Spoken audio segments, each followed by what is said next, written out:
History is made of decisions that nearly went the other way, and the future is full of scenarios that sound impossible until someone points out the infrastructure that's already missing. This video runs through 10 what-ifs, split into two halves. The first 5 are British history. 5 moments where one different outcome sends the entire 20th and 21st century down a different track. The second 5 are darker.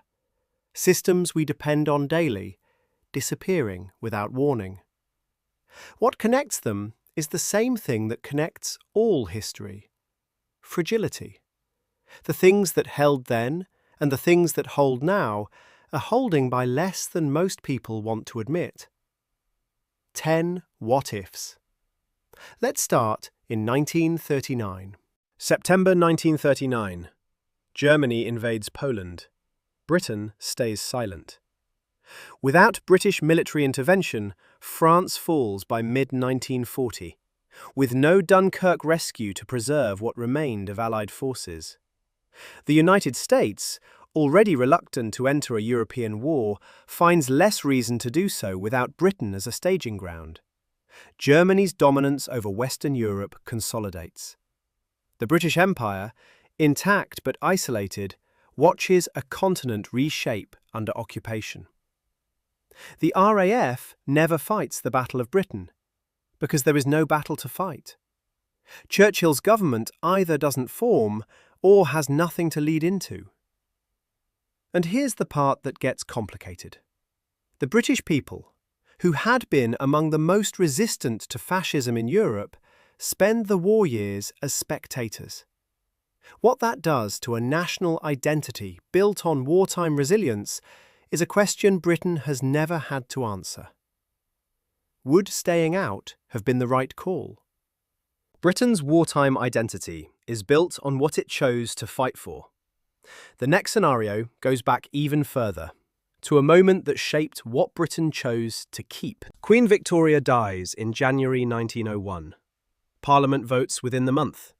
The monarchy is dissolved. Britain becomes a republic in 1901, earlier than any major Western European power, and without the revolution most republics required to get there. A president replaces the ceremonial role. The constitutional structure shifts significantly. Without the monarch as the theoretical head of state, the checks and balances of Parliament look different from the start. The Commonwealth never forms in its current shape. The symbolic glue that held former colonies in a voluntary association with Britain was almost entirely royal. The cultural export of the monarchy, the global fascination, the tourism, the soft power, simply doesn't exist. Britain becomes a quieter country on the world stage during the 20th century. Whether that means a more or less stable one is genuinely disputed. Would Britain be better off as a republic? A republic in 1901 changes the 20th century's structure. The next what-if goes back 5 centuries earlier, to an event that accidentally changed who had power in the first place. 1348. The ships dock at Weymouth. The plague stays on the continent. England is untouched. The Black Death killed between 30 and 60% of Europe's population. In England specifically, it killed roughly half, and the demographic catastrophe that followed rewrote the social order. Surviving peasants, suddenly scarce, could demand better wages and conditions. The feudal system began cracking under the labour shortage the plague created. Without the plague, the feudal system holds longer. The peasants' leverage doesn't exist. The social mobility that began accelerating in the late 14th century is delayed, possibly by generations. The English language itself changes more slowly because the mixing of classes that happened post-plague is less pronounced. The Reformation, the Renaissance, the economic shifts of the 15th century all arrive differently to a country whose population never collapsed and whose social order never had its foundations shaken. Would Britain be more or less equal today without the plague? Medieval disease shaped medieval power. The next scenario is much more recent, and the margin it turned on was 5% of a vote cast in 2014. September 19th, 2014. The yes vote wins, 52 to 48. The UK, as it existed for 307 years, ends on a Tuesday morning. Sterling drops immediately. London begins negotiations that the Scottish government had been planning for and Westminster hadn't. North Sea oil revenues, the central economic argument of the independence campaign, become Scottish rather than UK assets, at a moment when oil prices are about to fall dramatically, which complicates the first years of the new nation significantly. The rump UK, England, Wales and Northern Ireland, loses its guaranteed Labour voter base in Scotland, shifting Westminster politics sharply rightward. Brexit in 2016 happens differently, and may not happen at all, without the parliamentary arithmetic that Scottish seats provided. An independent Scotland applies for EU membership. The border question becomes real. Would Scottish independence have been better or worse for both countries? Scottish independence redraws the political map of the UK. The next what if is more physical than that. It asks what Britain looks and feels like when a specific piece of infrastructure never exists. 1994. The Channel Tunnel opens. Except in this timeline, it doesn't. The project is cancelled in 1988 after funding collapses. Without the tunnel, the UK's primary physical connection to continental Europe remains the ferry crossing and the air routes. The psychological distance between Britain and Europe, already a contested idea, never quite closes in the way that a literal under-channel link would have. Cross-channel trade is slower, more expensive, and more friction-filled. The European single market, which Britain joined, is less seamlessly integrated with everyday British commerce. Whether Brexit still happens in this timeline is genuinely uncertain, but the argument that Britain is separate and separable from Europe has more physical weight when the only way there is over water or through the air. And the 40,000 people who work in industries directly connected to the tunnel? In this timeline, they're in different jobs. Most of them are fine with it. The tunnel never existed, so nobody misses it. Would Britain feel more or less European without the tunnel? Those 5 were about a different past. The next 5 are about a different kind of fragility, the kind that exists right now in the systems you use without thinking. Starting with one that most people depend on daily. Every prescription medication on Earth stopped working at midnight. Your body metabolizes the compounds. Nothing happens. The first casualties within 72 hours. Anyone on insulin. Anyone post-transplant on immunosuppressants whose body begins rejecting. Anyone managing severe psychiatric conditions on medication that's been keeping a chemical balance for years. Mental health wards see acute crises across the board within days. Cancer treatment pauses. HIV management regresses to pre-antiretroviral outcomes. The NHS, already operating at capacity, has no protocol for this because it was never considered a scenario worth planning for. What survives is everything pre-pharmaceutical: rest, diet, surgery, and the knowledge that 90% of what modern medicine does daily would simply stop being possible. The life expectancy drop in the first year alone would be the single largest in recorded human history. How dependent are you on medication right now?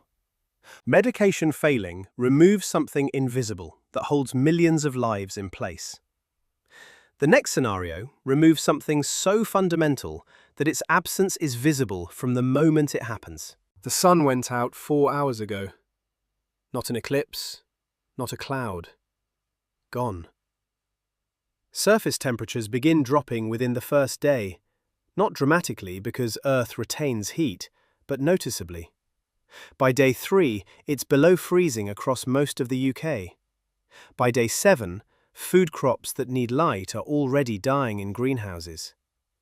Photosynthesis stops globally, which means every living plant on Earth begins consuming its reserves.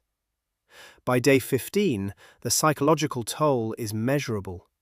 Humans evolved with a circadian rhythm tied entirely to daylight. 30 days of darkness produces widespread sleep disruption, depression, and disorientation across entire populations. Then, on day 30, it returns. Damage to global food systems, significant. Damage to human mental health, underestimated by every government that didn't plan for it. Plants that died, gone. The ones that survived, changed. How far into day 1 would you start panicking? 30 days of darkness is a physical threat you can see and respond to. The next what if removes something that can be taken from you without you ever knowing it happened. The Memory Revision Act passes quietly on a Thursday. No protest. By Friday, most people who were going to protest have had that decision removed. The technology works through targeted signal, a specific frequency that disrupts the consolidation of episodic memories in the hippocampus. It's been described publicly as a mental health tool.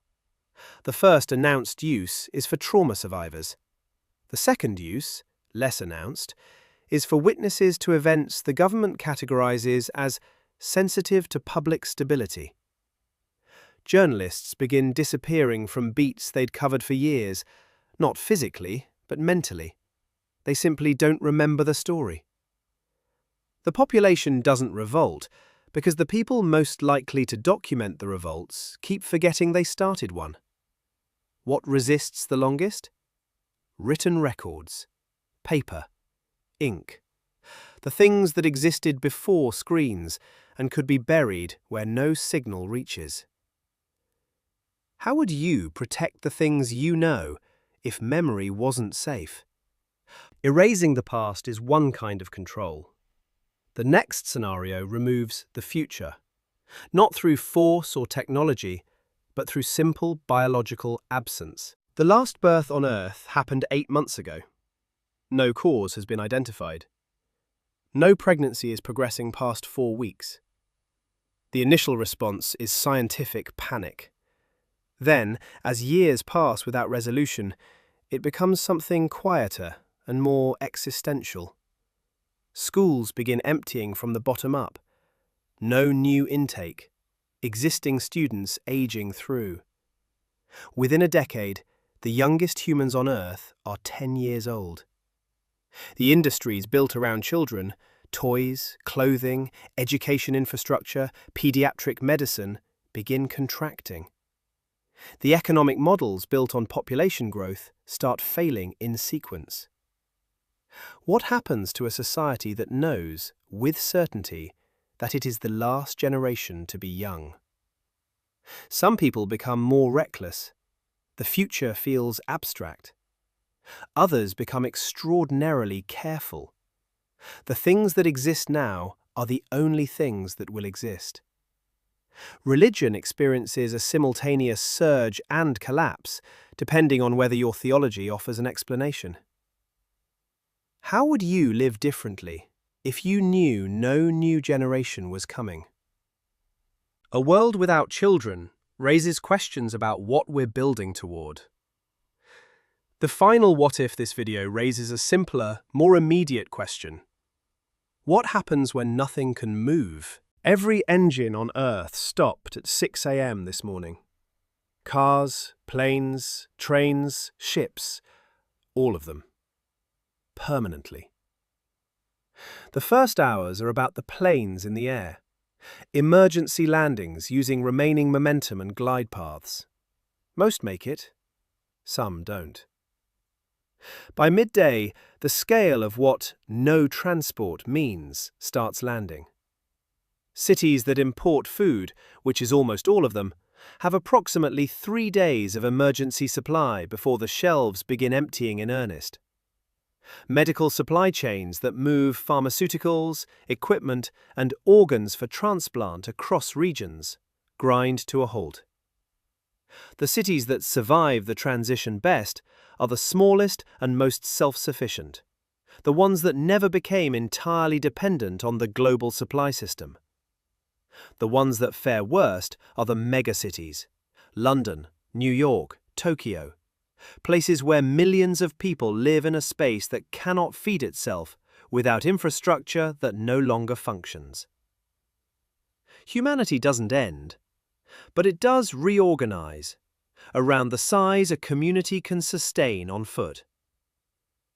Where would you go if you could only travel on foot from where you are now? 10 scenarios, 5 from history, 5 from a possible future. And the same thing underneath all of them. Every system we live inside, political, medical, physical, infrastructural, was built by people who assumed certain conditions would hold.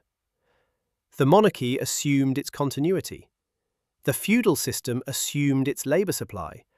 The modern city assumes its supply chains. The pharmaceutical industry assumes its compounds work. When one assumption fails, the thing built on top of it doesn't disappear. It just becomes something different, on terms nobody agreed to in advance. That's what history actually is. Not a sequence of events, but a sequence of assumptions that held long enough to build something on. Subscribe for more. Video 3 is lighter. You've earned it.